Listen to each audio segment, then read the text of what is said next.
tahun-tahun selanjutnya dengan melakukan intervensi dengan penyesuaian melalui Perpres 75 2019, Jo Perpres 64 2020. Yang kedua adalah melalui pembayaran iuran bagi penyelenggara negara ASN mencangkup pekerja penerima upah penyelenggara negara ASN Pusat, TNI dan Polri, juga yang bukan pekerja penyelenggara negara yaitu pensiunan dan veteran. Yang ketiga melalui jalur pembiayaan P4 untuk reformasi JKN.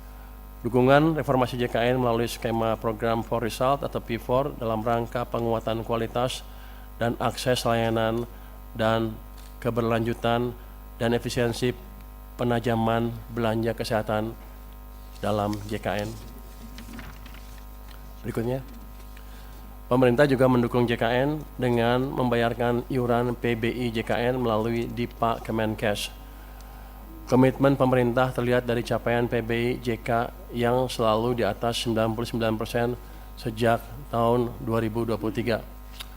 Sejak tahun 2021, besaran iuran jaminan kesehatan bagi peserta pekerja bukan penerima upah atau PBPU dan bukan pekerja atau BP dengan manfaat pelayanan di ruang perawatan kelas 3 telah disamakan dengan iuran peserta penerima bantuan iuran atau PBI, yaitu sebesar Rp42.000 per orang per bulan.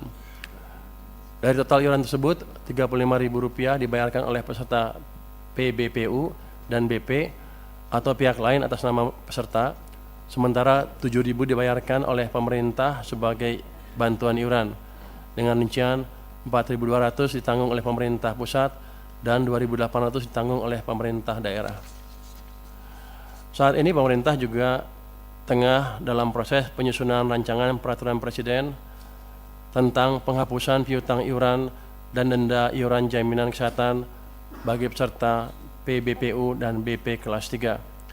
Kebijakan ini bertujuan untuk menghapus tunggakan iuran yang selama ini menjadi beban peserta, sekaligus mendorong peningkatan kepesertaan aktif dan keberlanjutan sistem jaminan kesehatan nasional. Coba bisa balik ke slide nomor 4 kalau nggak salah. Nomor 4. Ini saya di Kementerian Keuangan mencoba menganalisa kenapa sebelumnya nggak ada keributan, terus akhirnya ini tiba-tiba ada keributan. Kalau kita lihat tabel ini yang tadi juga dipakai oleh Menteri Sosial, itu jumlah penghapusan dan penggantian PBIJK yang dihapus tuh di bulan Februari tahun 2026 naiknya atau mencapai 11 juta orang, itu hampir 10% dari total kan, dari 98.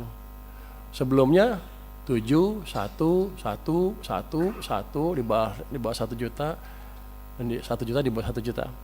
Jadi ini yang menimbulkan kejutan, kenapa tiba-tiba rame di bulan Februari tahun ini menurut dugaan kami ya, karena sedemikian besar orang yang terpengaruh dan mereka tidak tahu bahwa mereka sudah tidak masuk dalam daftar lagi, sehingga ya kerasa lah itu. Kalau 10% karena kan kerasa tuh, kalau 1% nggak ribut orang-orang. Begitu 10, hampir yang sakit tuh hampir semuanya kena tuh, dugaan saya ya. Jadi ini yang mesti dikendalikan ke depan.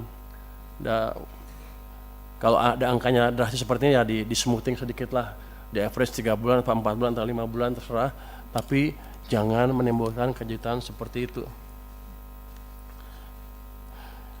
Bapak, Ibu pimpinan dan seluruh anggota Komisi 8, 9, dan 11 yang saya banggakan, kita semua tentu ingin program JK ini dapat berjalan efektif sehingga benar-benar manfaatnya dirasakan seluruh masyarakat Indonesia tanpa keributan yang terlalu signifikan, karena uang yang saya keluarkan sama, nggak berubah.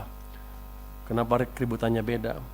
Berbagai langkah perbaikan tentunya harus terus dilakukan agar tepat sasaran. Apa? Iya tuh keributan kan. Mau ribut aja lo. Kan saya hanya diundang ke sini, katanya ada protes di masyarakat ramai. Tadi Bapak Ketua juga bilang ada keributan di masyarakat sedikit. Jadi saya bilang keributan aja lah biar sama bahasanya ya Pak ya. Tapi kita ngerti masalahnya di mana. Jadi dengan sejalan dengan tersebut, upaya perbaikan ketetapan sasaran senantiasa harus mempertimbangkan hal-hal sebagai berikut.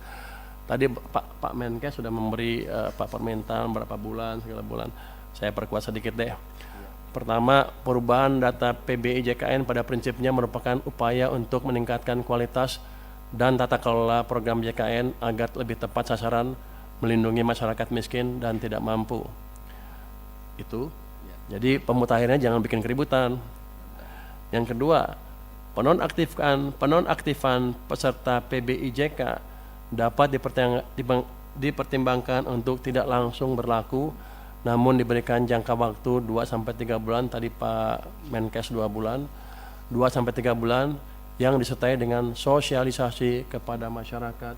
Jadi begitu mereka masuk list, tidak masuk lagi ke daftar PBI, langsung trigger sosialisasi ke mereka bahwa mereka tidak masuk lagi ke list itu, sehingga mereka bisa melakukan tindakan yang diperlukan, entah membayar dengan tempat lain atau gimana. Tapi jangan sampai yang udah sakit tiba-tiba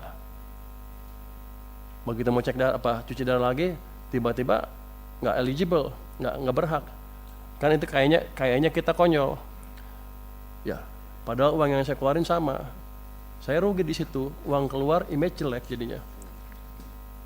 Pemerintah rugi dalam hal ini, Pak. Kemudian masukan dari kami adalah penentuan jumlah PBI dilakukan dengan hati-hati dan terukur, dengan mengedepankan ketepatan sasaran, kemudahan akses layanan, dan menjaga keberlanjutan program JKN. Tadi kan kalau ditanya ada nggak ruang untuk ngisi orang-orang tadi yang nggak masuk, kan ada. Kan masih 96 juta sekian kan, targetnya 98. Harusnya kalau prosedurnya clear, nggak ada masalah itu. Jadi masalahnya adalah masalah operasional, masalah manajemen, dan masalah sosialisasi yang harus bisa dibereskan secepatnya. Kalau itu membuat uang yang saya keluarkan untuk Anda lebih kecil, saya mendukung. Ribut dikit nggak apa-apa. Tapi ini kan sama, uang yang saya keluarkan sama, ribut lagi. Saya rugi banyak, Pak. Ke depan tolong dibetulin. Dengan demikian penjelasan kami tentang dukungan APBN 2026 untuk mendorong efektivitas program JKN dalam rangka mewujudkan SDM unggul, sehat, produktif, dan berdaya saing untuk menghadirkan Indonesia yang tangguh, mandiri, dan sejahtera. Terima kasih. Kami kembalikan kepada pimpinan. Wassalamualaikum warahmatullahi wabarakatuh.